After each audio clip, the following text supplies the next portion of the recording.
As you know, Neymar JR has absolutely crazy confidence on the pitch. He plays with complete freedom and let his skills take over the game. From rainbow flicks to step overs, you name it, he probably has done it. You probably remember as well, he even has been given a yellow card for showboating, which is an absolute joke, by the way. But what if I were to tell you that you could play like this as well?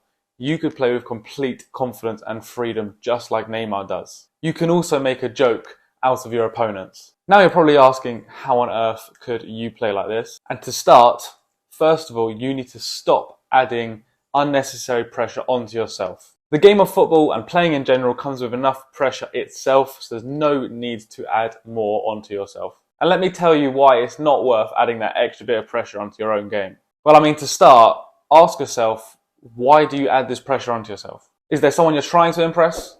Or are you scared of not performing well? Scared of not performing for your teammates or coaches, or not impressing the opponents? It could be anything, but ask yourself that question. Why do you add pressure onto yourself? Well, let me tell you a secret. Whilst you're worried about your own performance, and this gives you performance anxiety, and because of this you can't play actually to your best, every single player on that field has these exact same thoughts. Even if you have an absolute shocker, no one will care or even notice, because every single player on that field is too focused and worried about their own performance. Every single player is too worried about their own mistakes to notice yours, so you can just completely forget about that. But speaking about mistakes, they are a good thing. Well, they can be a good thing. So allow yourself the freedom to make mistakes. This is how you grow and learn.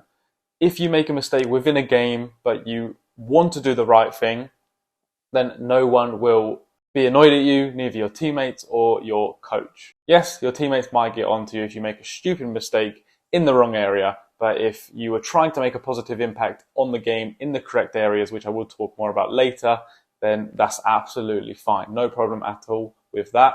So I'm going to repeat myself. Allow yourself to make mistakes. This is how you grow and learn and develop both as a player and a person. But before you start doing around the world in your own box, there are a time and place for you to actually make these mistakes, essentially. You have to make the right decision.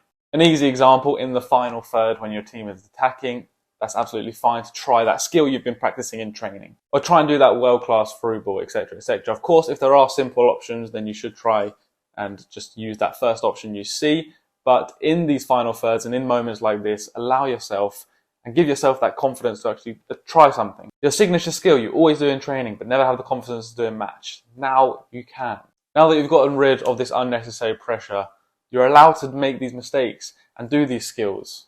So go on that dribble, try and beat a couple of players, and then find yourself in a shooting opportunity and actually take the shot with confidence. Take risks and never settle for average, because you deserve so much more.